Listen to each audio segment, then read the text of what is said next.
Good morning. Welcome to another episode of Leadership Edge, where we navigate in the future based on what we do currently and how do we position. Here in studio, it's me, myself, Izabela, and my guest and co-host, David Chai. We'll go in detail shortly about introducing him and his background, but we're really discussing something during this Saturday morning on our executive roundtable that I think many of you will find it tremendously helpful, which is how do we empower voices, how we ignite the change.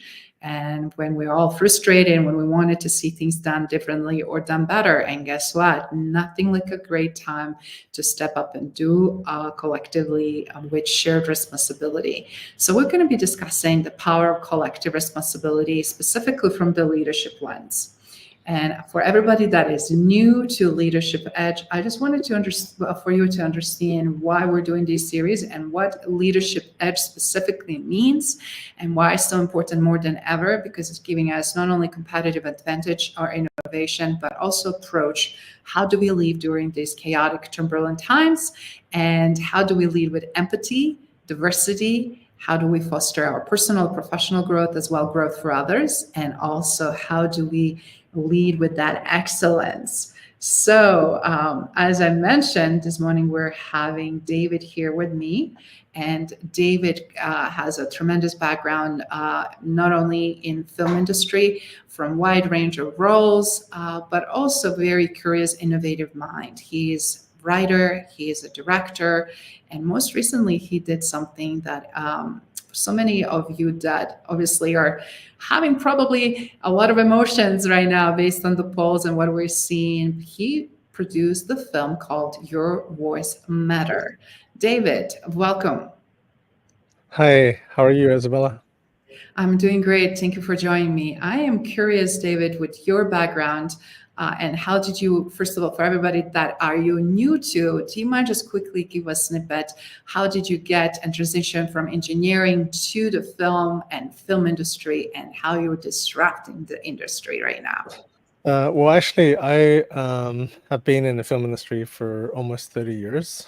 I actually first started studying acting, and that was where I sort of found the passion for the arts. And then I got a job in post-production and then applied to film school, got into film school. The engineering thing actually happened more recently because in New York City, I was working as an assistant colorist for Technicolor. And then there was a new company that was not a new company, but a new branch that was opening up in New York called Deluxe. And there was really someone I admired and was working with who actually used to be colorist too. He was the head engineer at Technicolor, and he went to Deluxe, and he asked me, "Hey, do you want to come work for me?" And that was my stint working as an video engineer for 2 years. And I learned a lot, actually. I was making cables and doing a lot of the grunt work, so to speak. But I realized that I wanted to be going back to the creative side of the industry and not in the technical side, even though I'm very technical, but the creative side is where I want to stay. That's awesome. And what I want to say, I love how curious you are and how you know the whole spectrum and what it takes to bring to the light effective, great project, but also project worth creating. That is obviously creating not only from entertainment standpoint, but also education and empowerment, and of course, impact. But before we dive into that, I would love to, if you don't mind, sharing a little bit also, how did you obviously came to the most current project? What did you saw as a great opportunity, and how did you approach it? Because you did something that I think everybody, every organization, however small or large, can also start thinking and pausing and was like, how we're doing, is it working? What can we do differently? And how that's changed the landscape specifically from production aspect and working with brand new team all the way to results that you're creating. Wow. Okay, that's a huge. Okay, but let's start at the beginning. So I have a friend who ran for politics in a small town, and she was telling me about how she faced all this corruption, and she couldn't imagine how bad things were in a small town, and she wondered if things were this bad there, how bad would they be in Washington? And I thought there's something here. There's something that's really interesting about small town politics, because most people don't really care about it. Most people don't want to engage in small town politics. But actually, the more research I did on this topic, the more interesting it became for me, because actually a lot of things that affect you directly are based in your small town, because those people control exactly where you live, and things like garbage pickup or road cleaning or repairs are probably what you're more familiar with. But things like what gets built, what's not allowed to be built, and there can definitely be corruption. And in the case of her town, it was people wanting to build new condos, and trying to change the character of that small town into something that she wasn't really happy with, and losing, the charm and the history of the place. So I took that and really created this little story about a girl who runs for office in a small town, because embedded in that is actually a bigger metaphor for how politics works in general. But also, there's so many um, themes and problems related to politics. You have a country that's so divided right now, and people, in a sense, can treat their family members as enemies if they vote differently or think differently about politics. It isn't a case of where in the past you could just have a rational discussion and say, hey, well, I like this person's policies. No, no, he's the devil or she's the devil. Or you guys are just not able to talk about things like adults, and be mature about it. So I wanted to take in a sense, take a step back and look at some of the problems and corruption that happens in politics without being attached to a so-called party, or uh, trying to sway the person to think or vote one way or another, but just to fundamentally, why are we voting in the first place, and why should we vote, and what's the reasons to vote for something or someone, and to try to get back to what is democracy, what is politics, what should it be about, why do people run for politics, should they run for and a lot of people are career politicians now. They're not running to better society or running to make life better for the ordinary person. They're running because there's so much money in politics. There's a lot of power in politics, and they're running because they can enrich themselves.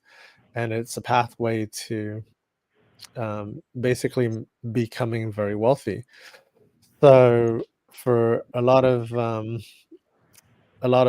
people don't really understand how things happen behind the scenes, how money influences policies. So um, when I approach a story, the first thing I do is I want to do some research. I want to make sure that I get my facts straight. I'm not just making stuff up. So the first thing I do is I get some books on the topic, and I also speak to people who have been through the process. So the books I got are really helpful because they give me a context, they give me history, they give me how things actually function, not just in an ideal world, but how things happen in reality. And so a lot of that wisdom and experience I took from and drew from, and incorporated some of these ideas into the film. I mean, I didn't know that people paid for votes. You pay Wow. people, um, and in my story, it's just paying for signatures to get on the ballot. But this is a thing. People go to fairs and senior centers and say, "Hey, I give you $10 if you vote for this or sign this petition." And that's a thing. That's a way to use money to influence and get your way. And there's just so many anecdotes. But the other thing I looked at was, how do political scandals happen, and what are political scandals and what kind of things show up. So I use real world examples to do my research, and in some respects that played out just recently in New York City because the mayor was indicted on corruption charges, taking bribery, and that's just last month in New York City. So we all know that there's a high level of corruption in politics. We don't necessarily understand how it runs, how it functions. But what I've tried to do in this movie is take this complex issue, take this, take it and make it simple enough that anybody can understand it.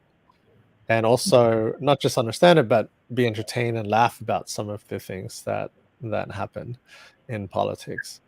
So that was the challenge, to take a complex, divisive topic that is very inflammatory right now and try to simplify it and make it entertaining.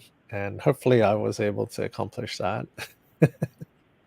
Yes, you were. And then for everybody watching and listening, it's also a great opportunity. What you were just mentioning, this is not just in political arena. We see this in corporate arena so much. And that's where we wanted to have this conversation and dialogue, because how important it is to really understand how change occurs and how collectively actually we're all responsible for it. And how easy it is to point the fingers, have a judgment, get angry, have a different agenda, and as a result, different way how we behave, treat each other. And it gets to the point where, obviously, as a champion of people, when I look at right now, how is this affecting everyone? How is it affecting me? How is it affecting my friends? How is it affecting my colleagues? How is it affecting other people around the world? And it's important to really understand the power of words, right? The power of our actions, or non-action for that matter. But also how is important to really, again, look at things from multiple perspective. And what I love what you did very well, very creatively, very effectively, with what you had, very limited budget, very limited time frame. Also, what I also wanted to highlight, how did you do something not only to encourage the dialogue as you approach the project and to find the right cast, but what you did also speaks volumes. These people on this cast in this film never worked before with each other. And chemistry and choices and how everybody contributed and gave that extra layer and flavor to really show in such a non-aggressive and more factual, but also lighthearted way, not to make a lighthearted sort of situation, but to truly open us to lean in, to want to see it, versus feeling being repelled and wanted to escape it and run away. So I'm curious, one thing you did, if you don't mind sharing, you disrupted also how movies are made by doing something unconventional that typically doesn't happen. You're a founder of Compassionate Entertainment. You are also disrupting how stories are told, addressing some of the hottest topics, but also addressing at the heart of the matter with the people. Do you mind tell that story for everybody watching and listening that didn't have a chance to hear it before? Yeah, so normally when you have a film project and you have the script, people treat it like this big, closely guarded secret, and they don't share the script with anybody on the crew except for people that need to know.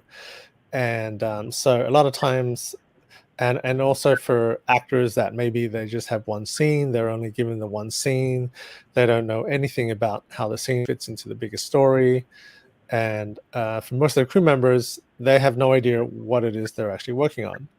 But this time I thought, that's kind of strange, because these people are going to be here for the entire journey, certainly for the crew members, but also for a cast member, even if you're only in one scene, if you know how it fits into a bigger story, then you are probably going to be more invested in that story, but also you're going to think about your character differently, perhaps. So I shared the script with the entire cast and crew, no matter whether they were the production assistant or they were a grip or just some assistant or whether they were just the day player, everyone got the full script. And what I found interesting there is that the crew members definitely were much more invested in the story because they knew what it was about, what the film was about. They knew each time when we were trying to, shoot a scene, they knew the context and where it fit in. And it was really, really such a great experience to get this buy-in, because I've been on so many film sets where honestly the people have no idea what the film is about. They don't put their hearts into it. They don't care about it. They're just really there to get a paycheck and get out. And a lot of times it gets this mentality where I'm going to try and maximize my overtime, and I'm trying to maximize how much money I can squeeze out of this production, because that's all they know about the production is how much I get paid. And rather than creating this kind of environment, I wanted this to be a case where everyone knew what they were doing, what they were involved in. And honestly, it became like a family because they all understood what the story was. They started coming up with different suggestions and trying to find solutions and be more helpful than I've normally seen on a normal film set, because they're involved. They're invited to be collaborators. And I think it created such a great atmosphere on set. Everyone really bonded really well. And the other thing too, you mentioned about how the actors had a lot of chemistry. And so I take a very vigorous approach to casting, because, and this goes to when you're hiring people. It isn't just about, you have the skill set, you can do this job. It's, are you somebody I want to spend, weeks working with? Are you somebody that is going to bond or work well with other people? Because sometimes somebody can have amazing skills, but they're really difficult personalities. Yes. And so one of the things I'm doing during the casting process and interviewing people is I'm trying to figure out, okay, what kind of person are you? Are you somebody who I connect with, I feel that is really an asset, has a positive outlook, is looking for solutions and solving problems? Or are you somebody who's really demanding, who's before we even start, you're like, no, give me this. I want to have this. I want to have more money, or I want to have, and it's really what kind of attitude are you bringing to the project? Are you somebody who's looking at this as, hey, this is a great opportunity, I'm gonna put a lot of effort in and do a good job? And or are you somebody who's just, hey, what can I get out of this? And I want to put in as little as possible, but squeeze everything out of it. And it's quite interesting because some people start with unreasonable demands, and you're like, well, we can't accommodate that, because being transparent, when you put out a job listing or a casting call, you list out the situation, the conditions, how many days, you list out what the pay rate is. Everything is transparent. Well, there's no hiding. But also it means that, no, it doesn't mean that we can double things or we can accommodate unreasonable demands. We just don't have the budget. And I try to look at things as opportunities, because especially in filmmaking, it's not as though you have great opportunities every day or every year. And when you do get an opportunity, you have to make the most of it. You have to appreciate it, be grateful, and you have to treat people right. But also, you just want to put everything in and make it the best thing possible that you can, because ultimately your work is what will speak for you. But also, how you treat people on set is your reputation. And that reputation, especially in the film industry, it's not a very big industry. And in a market like New York, it's smaller than Los Angeles. If you have a bad reputation, that travels and people are told to stay away from you. And thankfully, I've always tried to do the right thing, and I believe I have a pretty good reputation in this market. because I've heard from other people that, when they saw the casting, and they would call friends that had worked with me on other things, and they'll say, "Hey, how was it working with David on that project?" And they would normally say, they were like, "Oh, it's great, you should definitely do it." But imagine if they said, "Oh no, he's horrible, he's a nasty person, you don't want to work with him," you may just cut yourself out from some of the best people simply because of your reputation. So you always have to look at the long term. It's not just one project. It's not just for right now, right this minute. You have to really think, okay, if I behave myself ethically, morally, if I always try to respect everyone and try to make a good product, then that builds a legacy. And you have legacy leaders as your company, as your mission, and legacy is about how you behave each day. Builds your legacy. What principles guide you to make your decisions each day, and that's how you do it. It's on a day-by-day basis, but you have to hold yourself to principles and morals, and then the legacy is what is left behind based on what you do on a daily basis. Wonderful. I love that. And I also want to just take a moment to acknowledge our listeners and people that are watching us. Chabu is here. Thank you for joining us and sharing. Feel free to ask question. Allah is here, and Dr. Lee is here as well. And others, please feel free to ask questions as we continue this dialogue and conversation. But back to everything you just said, again, I just love how we cannot look things separately from either any industry, and frankly, because all of those principles are obviously applicable. Either we're talking about politics or entertainment, or either we're talking about healthcare or any vertical that we can think of. The same concept is there. And what you said earlier, I just want to highlight how important it is to think about from these two perspectives. When team knows why they're doing what's going on, they're invested like nobody's business. And you took down every possible barrier. First of all, you're addressing very sensitive, very like Mission Impossible topic to begin with. And at the same time, you have all these restrictions. And on top of that, now you're bringing people that never work together and trying to figure it out how it's going to really turn out. And you don't have a margin of error there. You have to really have very strong execution, but more than anything, strong leadership. And again, kudos for that. And I want to demonstrate and highlight what that looks like, because then this is perfect example, not only in our conversation, but also based on your most recent work.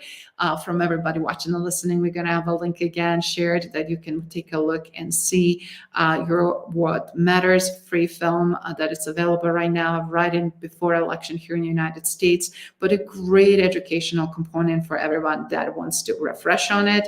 I found a few things that I didn't know, or things that I solidified because I didn't grow up in this environment, right? It's like, and I wanted to contribute as a leader, but also wanted to contribute as a citizen that is proud of to be where I'm at, but also to be the pride based on what I contribute back. And always goes full circle, as they say, right? It's not what we can take, but what we also can give, and how this plays out. But statistically, David, I'm sure you will not be surprised. Not only Gartner, but other major research that have been done, where we see that over 80% of large projects fail, even with extremely talented, capable people. That's the statistic that we see right now in large corporations. And question is why? And what is fundamentally missing, right? It's like, how do you justify having brilliant organization, teams, resources, tools, everything available on your fingertip, and yet you don't have this? And somebody can argue, oh, it's a smaller sample, a smaller group. But the bottom line is, we're not seeing things that really can help us to move the needle right now. And one of the key elements, if anything, you guys can take away from what just David shared, is how important it is to not only have that transparency and also opportunity to engage others, but also create synergy, because You had created trust, right? The fundamental concept. If trust is not there, then things will not go in the right direction.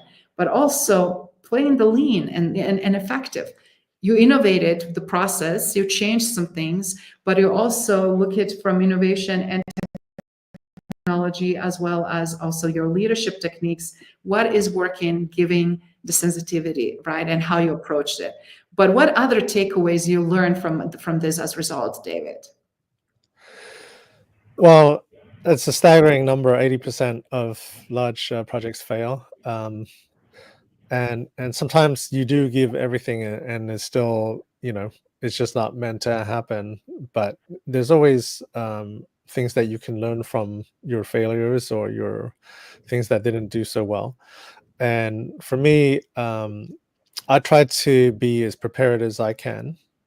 I try to have detailed lists of everything that I want to accomplish, because for me, to be creative, I have to understand logistics. I have to know exactly how much it's going to cost, exactly how much time it's going to take. And I need to be so efficient that I'm not the factor that's causing problems or delays. And you often hear on a lot of sets that, oh, the director can't make up their mind because they're just not sure, they're flip-flopping, and suddenly everyone's into 16 hours of the workday, and no end in sight, and everyone's tired and cranky. And I think that comes down to, well, you didn't do your homework, you didn't do your preparation properly, because I have detailed list of all my shots. I work ahead of time with the director of photography, so he's on the same page. He can communicate to his team exactly what is needed, and same goes for the different heads of departments, so that they all are informed and have an idea of what to do. And the actors, you give them schedules ahead of time so that they know what they should focus on, what they need to prepare, because they might have 8 pages of lines to memorize. But if you give them the wrong schedule, or you don't have a schedule, they can't be expected to memorize the entire script. That's not fair, and it's planning to fail, because to execute well requires attention to detail.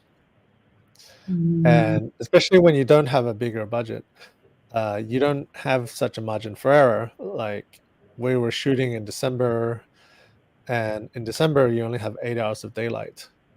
So when you're shooting outdoors, if you don't finish before the sun goes down, well, guess what? You just don't have your shots. You literally have to prioritize speed, and you have to look at your schedule and say, okay, well, what do I need? There's what I must have and what I would like to have, but you don't have to do things just to have nice to have things. You must do the things you need to have. Prioritize those, and if you do have extra time, okay, sure, get those nice to have things. But at the end of the day, being responsible to the production, if you only shot half of your scenes, and then what did you accomplish? You might go, wow, this was an amazing thing to get. It was really difficult to execute, but we didn't finish everything we needed to. Actually, it becomes irresponsible. And I take lessons from people like Spielberg, because there was one movie he did that's not very famous. It's called 1941. He made this after Jaws and E.T. He was the most powerful director in Hollywood, and he could do anything he wanted. And he made a $40 million film in 1980. That was the worst performing movie of his career. And he drove the cast and crew crazy, because he would do 40 takes. He'd try to be Kubrick. He'd be like, oh, I have unlimited time to get it absolutely perfect now. But what happened was, he learned a huge lesson from that. And the next movie he did, which was Raiders of the Lost Ark, he then said, I only have 5 takes. The actors, you only have 5 takes, and that's it. We're moving on no matter what. He realized that more doesn't mean better. Mm, Unlimited resources and unlimited time doesn't guarantee a success. So absolutely. what he realized was there's a magic in trusting the moment. There's a magic in realizing that, you know what, it's not about perfection as some goal. It's about the best you can do with the resources you have. So with 5 takes, everyone knew that's all they had, and then they moved on.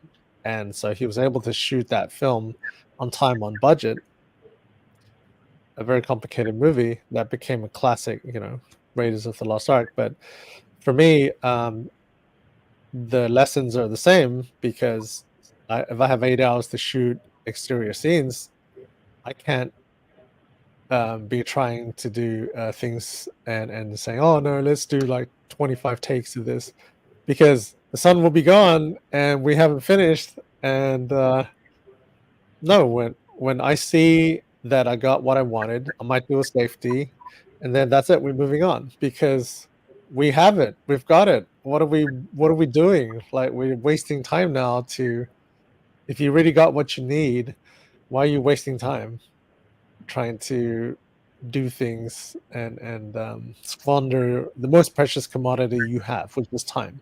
Squandering time. You cannot get that back. Doesn't matter how much money you have. Doesn't matter. And that's one thing I learned on my first feature film, Midnight Driver, which we were doing night shoots, and it's the same issue, but in reverse. We're shooting at night, and guess what? When that sun comes up, your shoot is over. I would be looking at my watch and looking at the sky, and when I see that peak of light coming, the pre-dawn, that sun is going to be up in like 15 minutes. And we're like, oh, we got to finish this shot before that sun comes up. That's Because great. once it's up and your shoot's over. You cannot fake night with the sun up, just like you cannot fake day with the sun down. So you have to work quickly and you have to know when to pace yourself. You go, okay, you look at your schedule, you say, I've got 2 more scenes to do and I've got 3 hours to do it or 2 hours to do it. And you know that, they've got to be ready to shoot it within an hour or less. So you try to give that sort of urgency to everybody. You say, hey guys, gotta hustle because, the sun's going to go down. But you let them know once the sun's down, that's it. The day's over. So go rest, go whatever. But we got to move quickly right now because we don't have time. We don't have time to waste any second. Mm. But the crew, because they were already so invested in the story, they moved really quickly, and we got everything done. Sometimes we cut it pretty close, but we did manage to still get everything we needed.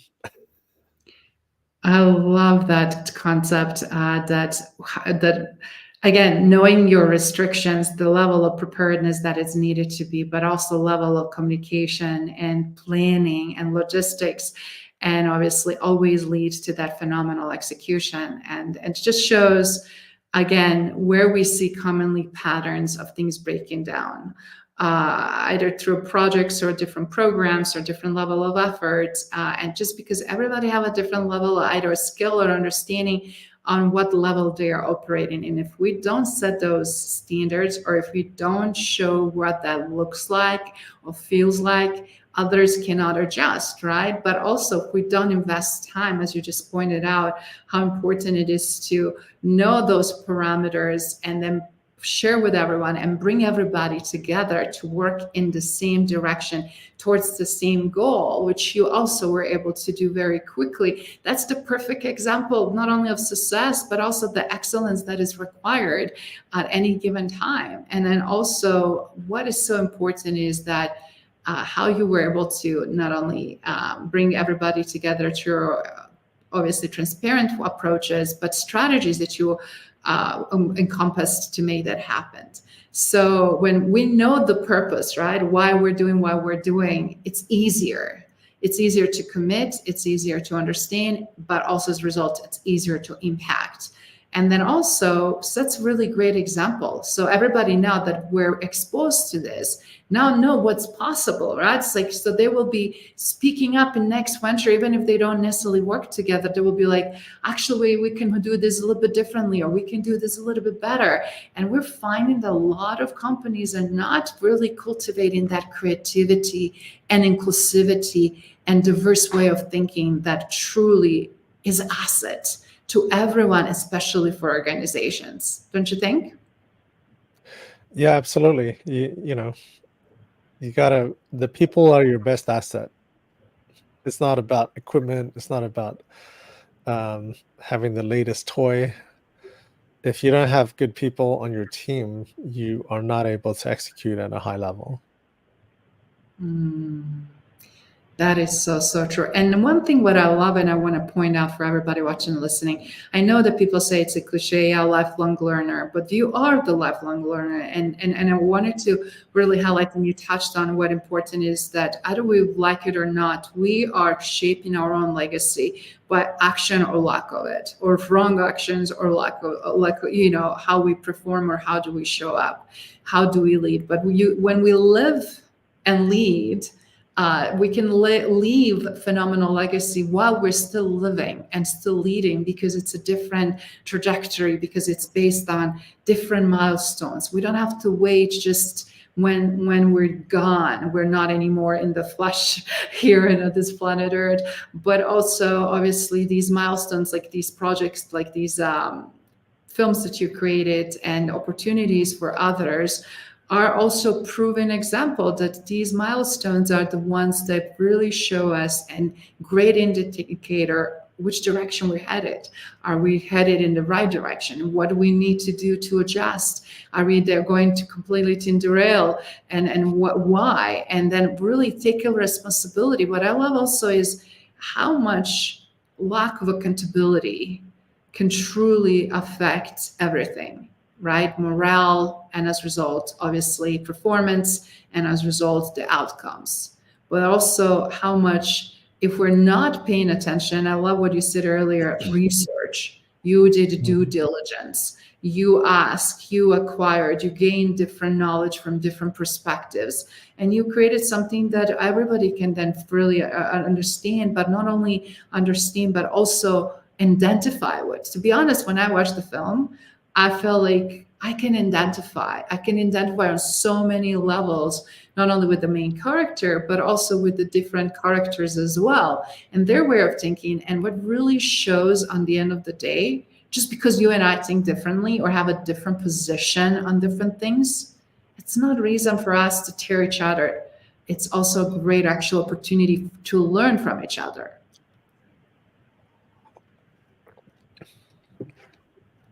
So from that perspective, David, what would you say were some of the biggest lessons also, not only now that film is produced, but also based on tackling very sensitive topics, and then, as they say, addressing these elephants in the room?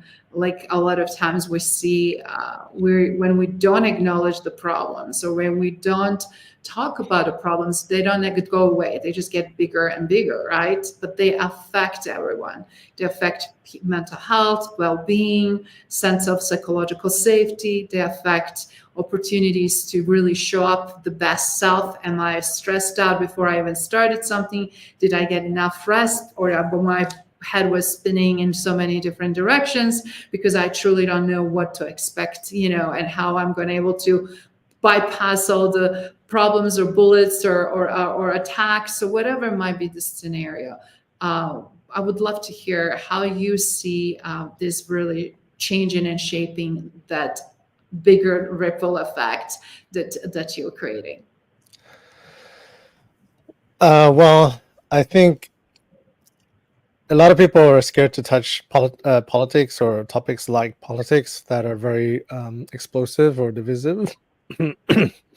I think certainly for me, I was looking at it and thinking, okay, if I do tackle this, how am I going to do this? Because it did feel at times like I'm walking a tightrope. I couldn't just I had to take a lot of things into consideration in order to do this in a way that would appeal universally, but also not put people on a defensive or feel negative about the storyline.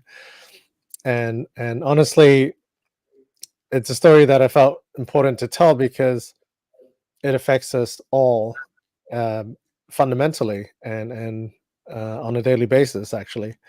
But I had to be smart about it. So, and you can't just jump in blind. You have to realize, okay, here's the problems that could happen.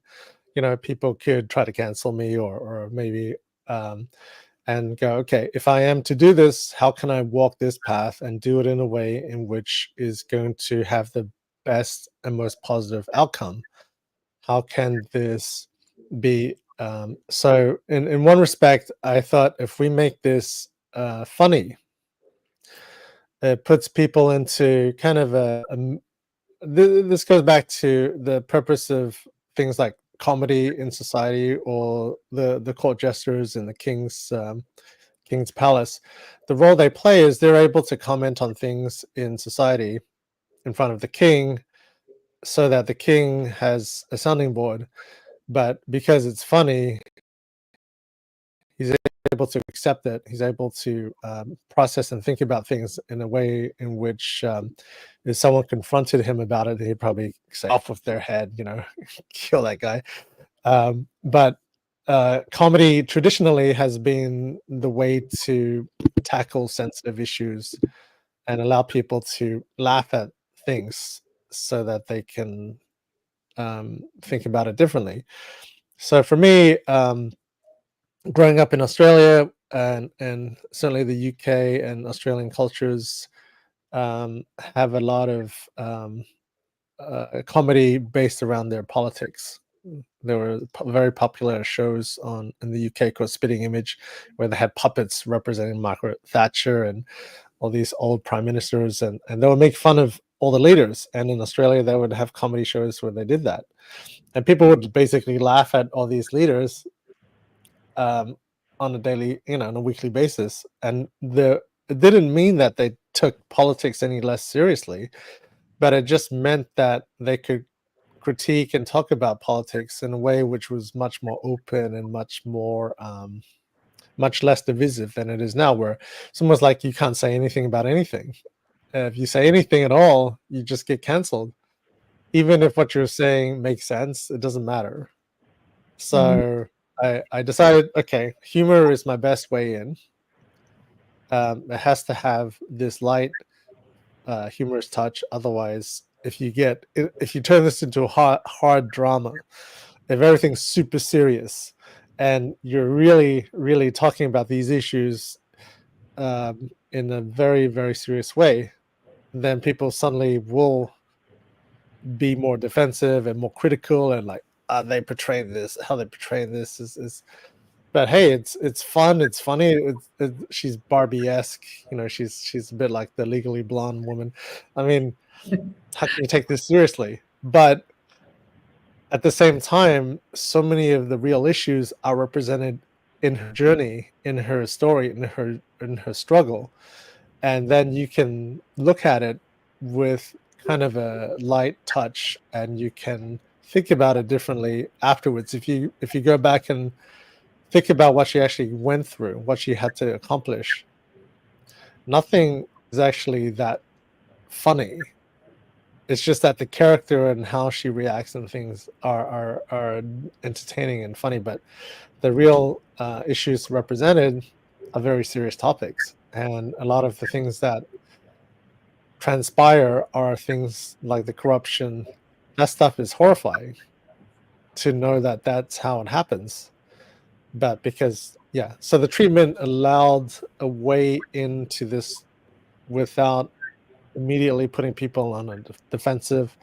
But also, it has a huge educational component, because for me, I learned a lot doing my research into politics. I had no idea, how does somebody run for office. I had to figure it out. I had to go, okay.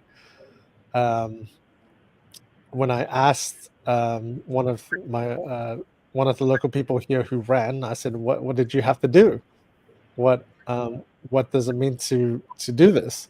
And he told me, he's like, 6 months of my life was just knocking on doors. I was just after work every day, knocking on doors on the weekends, going out, trying to meet people, going to events, trying to basically build connections in the community. Because that's what it is. It's a grassroots effort to build relationships in the community in order to become their leader or spokesperson. They don't know who you are. Why are they going to vote for you? So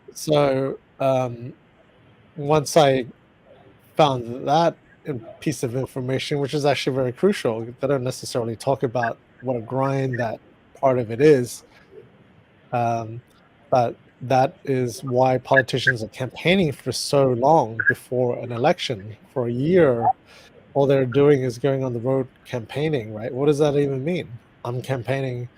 Well, you're basically trying to build relationships to the community and to business leaders and to companies and to everybody who makes up the society. You're trying to build these relationships and networks. And in some respects, that is true for me as a filmmaker. I go to networking events, I go to industry functions, and it's the same thing. You're trying to build relationships, connections in the industry, because in order to have any impact and have your project do anything, you need to have relationships. You need to know people, and they need to know you and know who you are and know your projects. And there's a lot of effort involved. And Yes, absolutely. I love, again, everything boils down to it being on the human level, having that conversation, having that invitation to have a conversation, seeing each other, hearing each other, bringing opportunities where we can really break the silos. And this is so relevant. Again, I can't stress enough when I look at from the business lens for things that we're seeing that are happening in with large corporation, but even with small and medium ones as well. That's like, what is the hierarchy, or how are we breaking these structures, and is it working? How do we break these silos? How we bring different groups together to really look at problem from a fresh perspective? How do we also, instead of pointing the finger and judgment, as we mentioned earlier, it's so important to have an opportunity to where we can hear each other and then find some common ground. And from that common ground, with the desire to be successful, a desire to do something phenomenal, something worth doing, right? Something that is going to be impactful, something that team and organization and leadership will feel proud of, specifically when we have such a, let's say, huge global reach. And that's the beauty of that. It's like, what is really working? And just from tactical standpoint, I feel like a lot of things you brought it up. It's just like, are these rules or expectations or how we've done things in the past working? Is it time to innovate them and change them? Is it time also to show and drive the change? And since you answer all of that, because you not only you saw the opportunity, you saw avenues how you can do it differently, but then also you did it, right? And that is huge. How many times we see something and we don't speak up, or we don't do anything about it, or maybe we start doing something, but we really never fully step in with conviction, because what is important always obviously shows. And if we can do that, you don't have no idea who else would be interested to partake in that, and who else would step in and say, let's look at it, let's be flexible, let's really find some ways that we can really prove this new concept of doing something differently and doing things better. So in conclusion, what I really wanted to, for the time that we have remaining, kind of a little bit go and recap and see some of the questions, obviously, that we have here. And I wanted to stress out one of the questions. How do you see, David, from your perspective, obviously, right now we see things that shifted in the leadership side. Specifically, how do you see the balance of that, obviously, challenges, but also being authentic and also being on purpose. How do you see that happening for others that are trying to figure this out? Well, um, the the world changes constantly. Things constantly change, and you constantly have to adapt and find new ways to innovate because it happens over and over again. And certainly in the film industry, it's been a nonstop change from when I started. How things are done because the technology keeps changing. The way society responds to things is changing. Now we have all the social media stuff that didn't exist before. Smartphones, and so you're, in a sense, being a leader is trying to recognize, understand that things are constantly changing, and try to, I guess, make educated guesses for where things are going to go. Because for example, things like artificial intelligence, AI, I use some of the tools in the production, post-production of this film. I don't look at change as something big and scary. I try to look at it as, okay, well, it's here and it's not going away. And what can I use from this that is can be done in an ethical and efficient way that enhances what I'm doing rather than detracts from what I'm doing. I don't want to use I did interesting tests with AI, like okay, so can I write a script? I tried writing a scene and it was terrible. Like and there's limitations because creatively speaking, it's not a person. It doesn't have a soul. It doesn't live through life. It doesn't experience things the way a human does. So if you wanted to write about a human experience, it's going to steal and borrow from all kinds of other people's experiences and mash it together and create something that doesn't feel really authentic or human even. So my experience with AI was it took away, it didn't have a personal voice. It didn't feel like a real thing. But if you needed to do specific tasks, if you were like, okay, so I've got a picture, and in this picture, I've got the sign that I need to replace. And I can highlight that sign and I can type in a new sign and it will just replace that sign with a new sign. So that's intelligent use of this technology, because if I needed to do that before, it'd take a lot longer. I'd have to find, a picture of a sign that looked right. I'd have to like make it fit. But the AI can make that sign and make it fit and do that in 5 seconds, rather than taking, hours.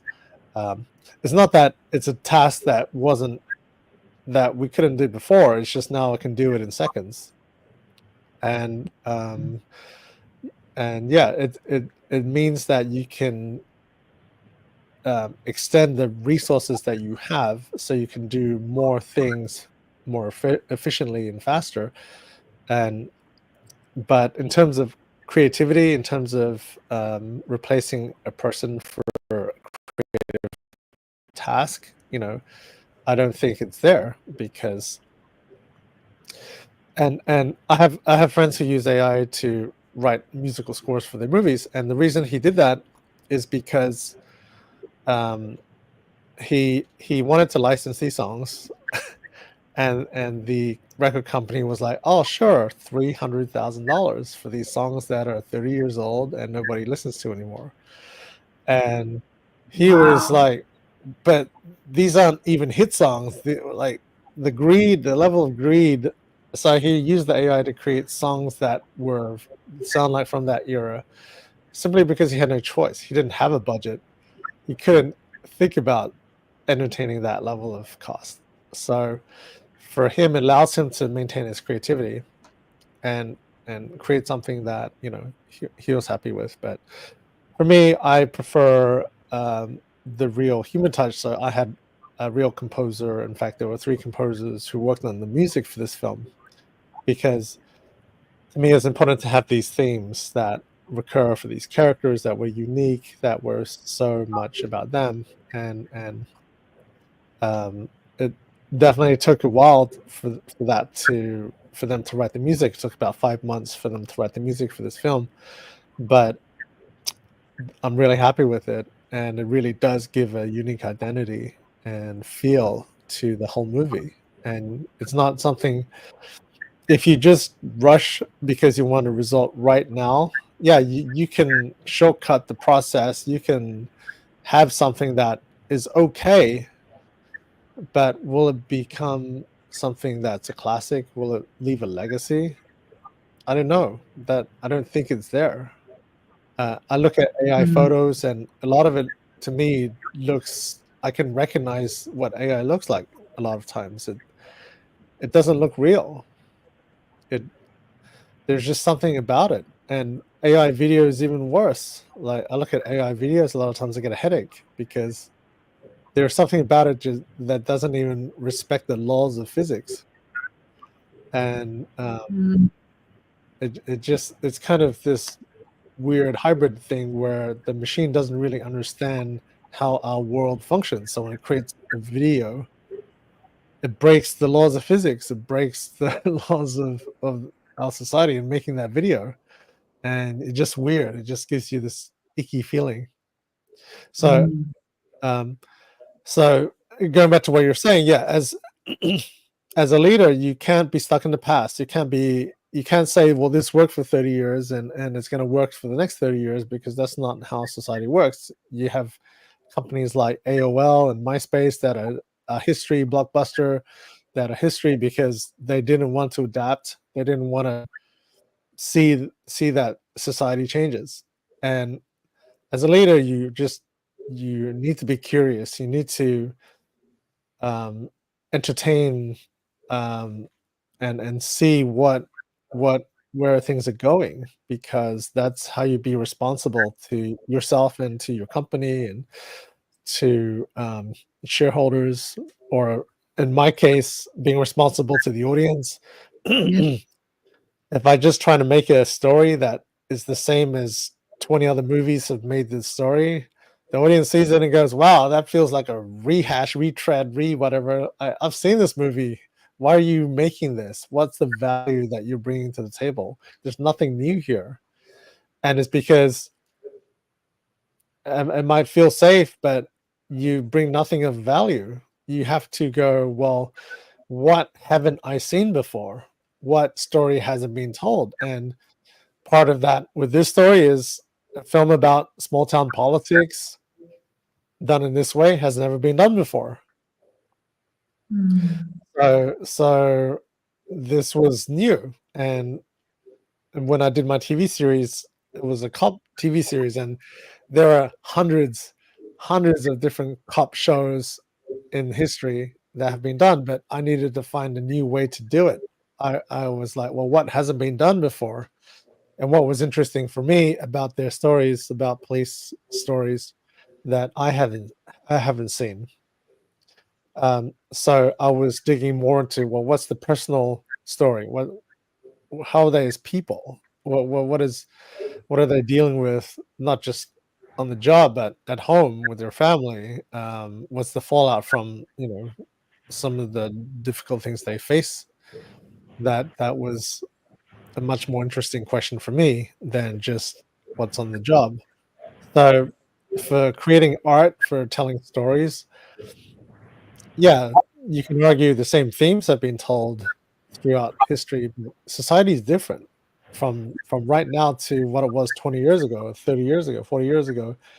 If you use society from 40 years ago, even if you did a period story, you still have to modernize it enough that people now understand how to contextualize your story. So it's still different. It cannot be exactly the same. mm, You can say, well, okay, Shakespeare may be one example, or Renaissance music, people that play the classics, but they've stood the test of time, and people, in some respect, if you're using an old story like that, um,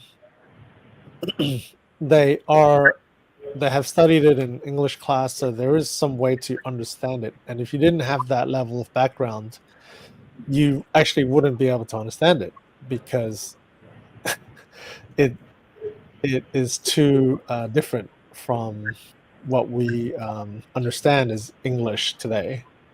So you need to contextualize things. You need to think ahead. You need to be willing to experiment, be willing to try things, be willing to push the boundaries, and you have to challenge yourself. You have to go, how can I do better? How can I improve? What do I learn? How can I use this technology to make a better product? And also, but in terms of ethics, in terms of principles, how do you do that? You know, for me, because I practice Falun Dafa, and it's grounded in principles of truthfulness, compassion, and forbearance. For me, that's fundamental. That's I need to operate by these principles in my life, in my work, in my career, in everything I do. Um, you know, people, and in some respects, it's hard to talk about your spirituality in the modern day because in some respects that's a kind of a dirty concept. You're not allowed to have any kind of a spiritual belief unless you're, stay with, keep that private. Don't talk about that publicly.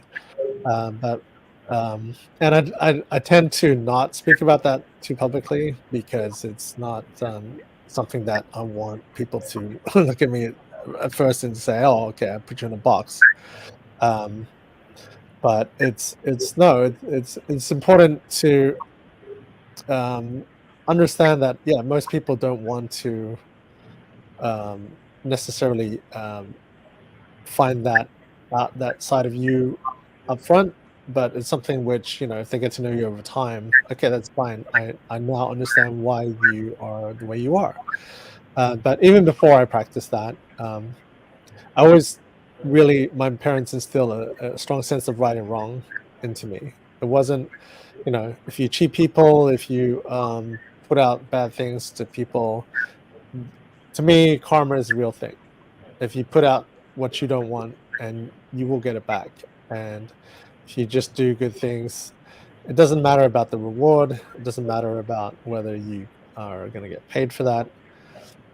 It's the right thing to do. Just do it, and you'll feel good about it. And honestly, feeling good about doing something is the reward, because when certainly for me, when I just try to get things for myself, and if it's at the expense of somebody else, I don't feel good about that, and I don't want to be that kind of person.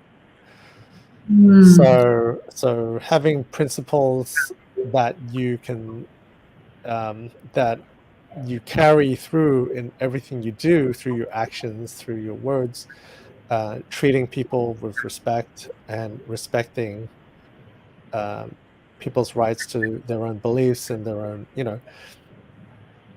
everyone. I don't want someone to tell me what I need to do, what I need to think, how I need to behave. So I'm not going to tell you what you need to do, what you need to how you need to behave either.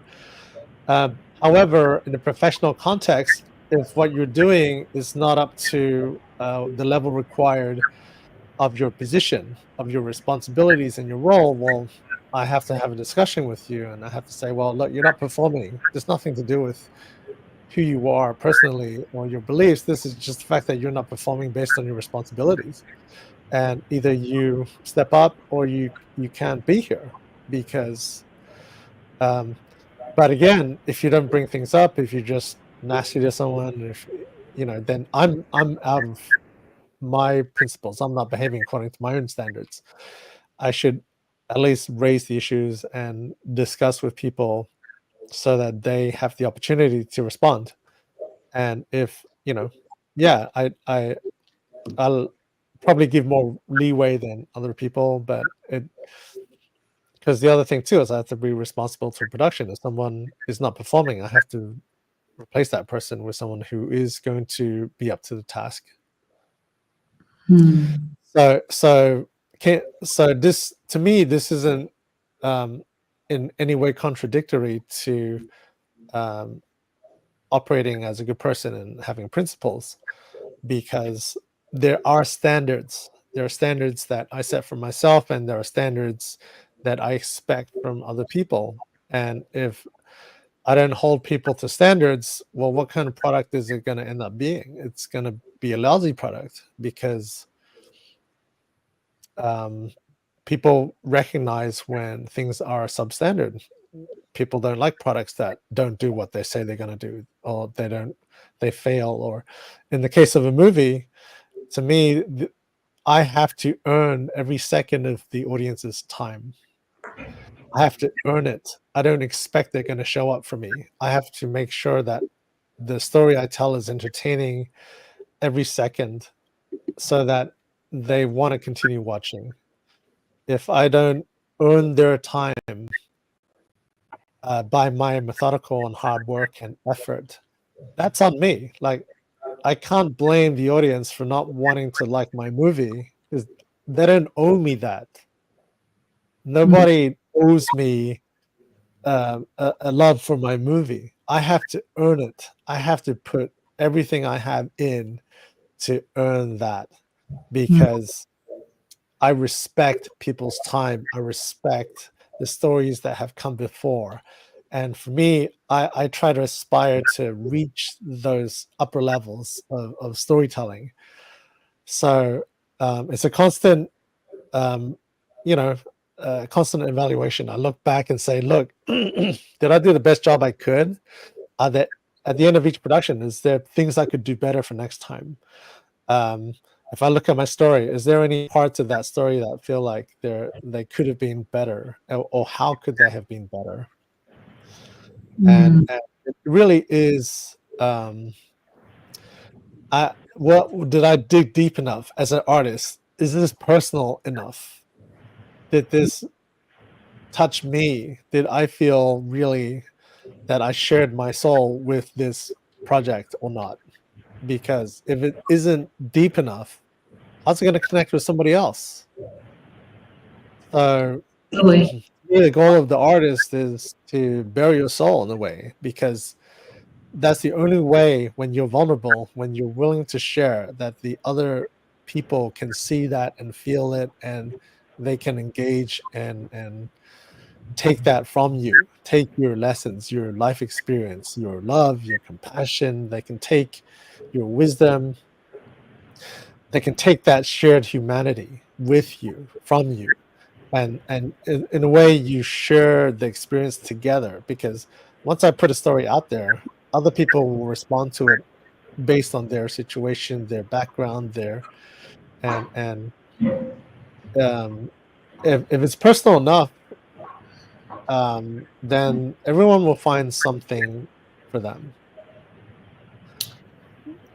Thank you for sharing that. It's very powerful when we step in and who we are, right? And even though we might be very different from one another, and that's the beauty, that differences are not necessarily a bad thing, but also how we come together and what do we align on, and how do we share, and how do we contribute, and as a result impact are going to be always very different from what we see. And I love also Bill's here comments. Bill, thank you for joining us. He's part of the production with his company Spirit Media, and helping so much also to contribute through different ways and looking things through different lens. And sometimes we need to be really, as an artist, look at things and feel deeply, you're right, and understand, so that we can also be able to connect with audience, but also show how much we care, right? And I'm just using one example for Bill specifically, because he shows how he cares, and as a result, he's creating work that helps others not only to be seen like you did yourself, but also be heard, and tackling things from different perspective. Because ultimately, I love what you said, how important it is for all of us to come together, how important it is for all of us to really look at each other as a valuable asset, and then find what can we do together now that we have the opportunities. How can we move the needle in direction that it's going to be better off for wide range of reasons, right? Whatever we tackle, whatever issue or whatever problem we're trying to solve. And solving complex problems is not easy.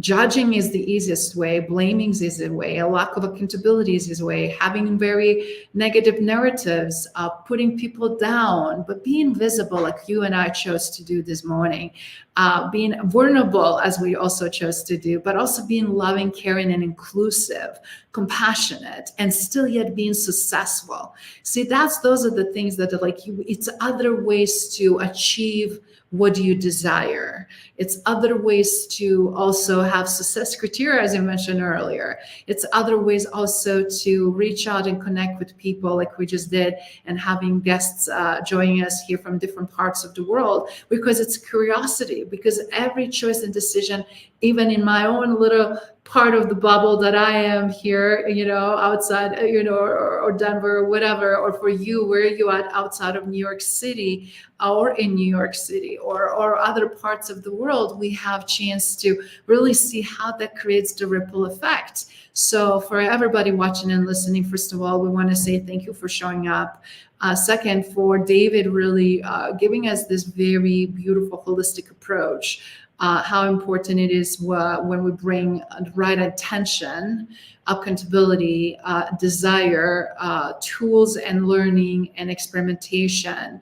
But ultimately, everything starts and finishes with exceptional leadership, with that excellence, with showing up in the right way and being that beacon of the light, showing what's possible, but also tapping into others people's greatness and their genius. Because again, it's just one example. If you watch the listening, you will know what I'm referencing to. If not, I will highly encourage you to do so. And how we can tackle the most complex issues no matter what. In closing, David, I'm just curious, is there anything else that you would like to add for audience that has been watching, and also any comments that you want to share to Bill, who is also pointing out a few things here that resonated very well with him as well? Well, thank you for listening. As a storyteller, as a filmmaker, my work is for you, for the audience. I don't make this just for myself. I want to contribute positive things to the world, but it's impossible to do that without you and your engagement. So thank you. And yeah, watch my film. Watch my film Your Vote Matters on ntd.com. Our election is coming up on Tuesday, and if you do catch it, it may help you make a more informed decision about who you want to vote for. But also for the future, just to learn more about the political process and political system, how it functions. And if you do want to learn how to run for office yourself, watching that movie gives you a very good insight into what that takes and what's involved and how to do it. And who knows, maybe this will start a grassroots movement across the country and have a lot of people decide, you know what, I can run for office and I'm going to change things in my town. And yeah, if it inspires one person to do that, honestly, that's amazing. And it shows you the power of art and storytelling. You can change people's lives. I love it. And power also of collective approaches. When we know more, when we learn more, we can do better, we can make better decisions. And I know that everybody also on a global scale can create a ripple effect, because choices, decisions we're making today is going to affect so many more. So it's very important to really see this. And I also wanted just to say thank you, Bill, for your great comments, engagement, and showing up here with us, and for all the work you do with Spirit Media, which is fantastic. But also back now to you, David, and everybody. I know that it's creating a lot of stress and anxiety and a lot of unknown, right? No matter what, we live in very difficult world events and environments, and to show up best self in working environment, to show up in community, at home, it's taxing on a lot of people, and anxiety, stress, and pressure. Whatever we can do from leadership standpoint, it's crucial. It's our responsibility and obligation, if we're leading people, to really minimize that, but also show up transparent, supportive, kind, compassionate, and also really listen, have a chance to hear others, hear all those voices, be inclusive in true sense, will allow that diverse point and aspects of it, because it's so crucial to make sure that all the voices are heard and nobody left behind. And frankly, I really wanted to just to say, give more love.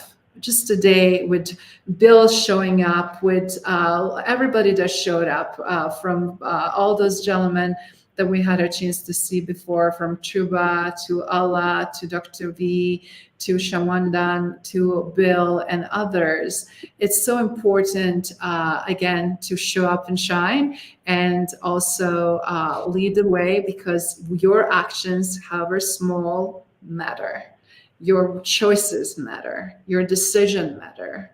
You matter. And we want to make sure that you understand that. If nobody tells you, or you did not hear it recently, and you don't feel that, we want to definitely extend that. And that is not only principles that we run the businesses and how we collectively come together, but also that we wanted to see more of. And we look forward to your comments, feedback, and what would you like to us to tackle in the next conversation. But for everybody watching and listening, yes, please watch lighthearted but very educational, entertaining movie. Your vote matters, and we look forward to hearing more. Thank you, everyone.